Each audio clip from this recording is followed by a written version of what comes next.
fastest aging countries in the world right now. I think we are second possibly to South Korea. So we have aged over, a 50-year period. We've gotten to be a super age society compared to countries like France, where it took 120 years. So we've been really having to grapple with issues around population aging. And one of the topics that has come up is a loneliness epidemic among older people, not just in Singapore, but in other developed countries as well. Well, we're very concerned about the high proportion of older Singaporeans that report being sometimes or mostly lonely, as you said, 39%. Because loneliness is as bad for your health as having cardiovascular disease or smoking a packet of cigarettes a day. So, we have shown in Singapore that being lonely increases your mortality risk by about 7%.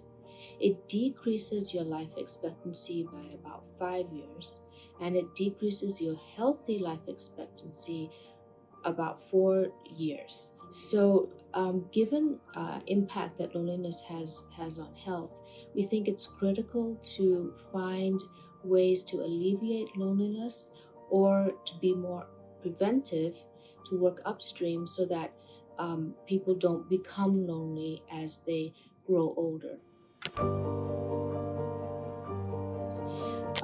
What we found is lonely people are less likely to access the healthcare system on a regular basis, which means they end up in the healthcare system when they're already in trouble. So, if loneliness is not addressed as a social determinant of health, yes, there will be more strain on the healthcare system. And it also affects not only individuals, but families and communities.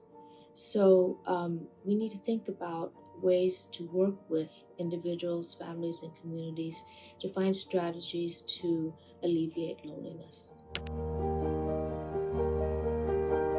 Actually, in Singapore, we're not that different from Japan, the UK, and the United States.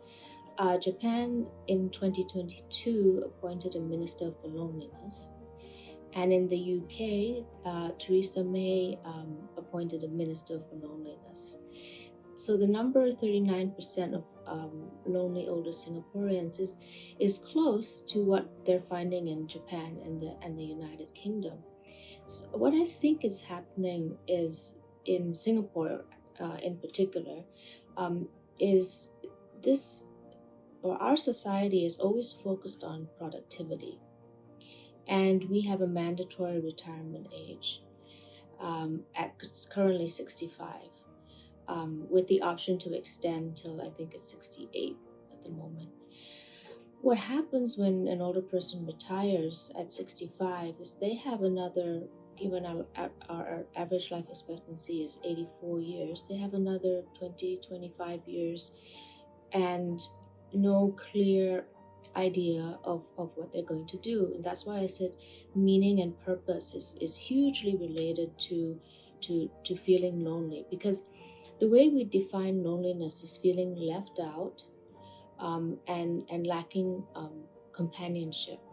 So we need to create avenues for older people to build more social networks and to be able to find companionship after retirement, and allow them to be involved in activities that provide them with meaning and purpose.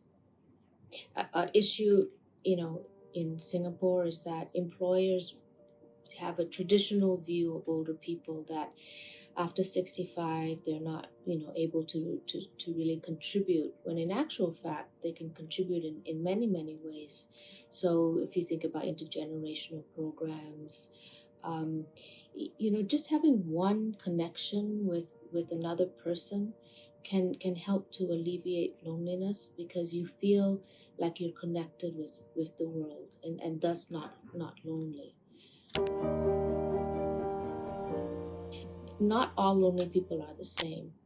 So we've done some work looking at typologies of lonely people, and we found that one example is people who report sometimes or mostly lonely are most likely living with children and a spouse. I know that sounds counterintuitive, but that's what our national representative data set is showing us.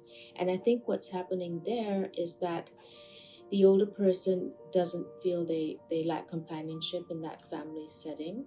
There may be sensory issues, they can't hear, or mobility issues, they can't get out of the house, and that then affects their mental health. Whereas you could have someone living alone and not be lonely. So I think in order to address loneliness with interventions, we need to understand types of lonely people. Singapore, in the Action Plan for Successful Aging, which was is now in its second phase,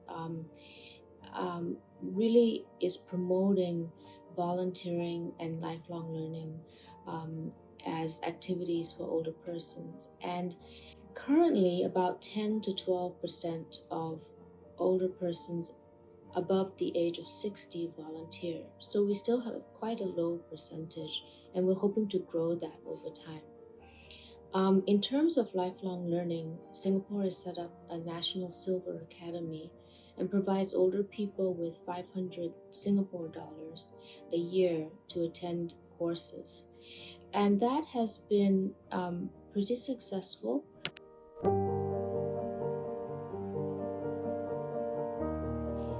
Yes, so for volunteering, we have a befriending program in Singapore where older persons can go out and knock on doors and see, how neighbors are doing, or community dwelling older adults are doing who may be in um, some sort of trouble, either having symptoms of depression or health issues that wouldn't have been caught if the door-to-door knocking hadn't been done. So the befrienders are come under the Silver Generation Office in Singapore, and there's now a cadre of about 5,000 of them. So older people who are acting as befrienders and finding a lot of meaning in going in, talking to people who may not go out a lot, in identifying people who may need help cognitively or in terms of their mental health. And so this has been a very successful program. And I think the idea is that to grow it even more. Okay. Well, Singapore currently has started developing active aging centers, and there are going to be over 200 of them across the island. And these centers will provide social and primary health care services, and they can be nodes where older people can come, meet others, or find information about volunteering, social activities that exist.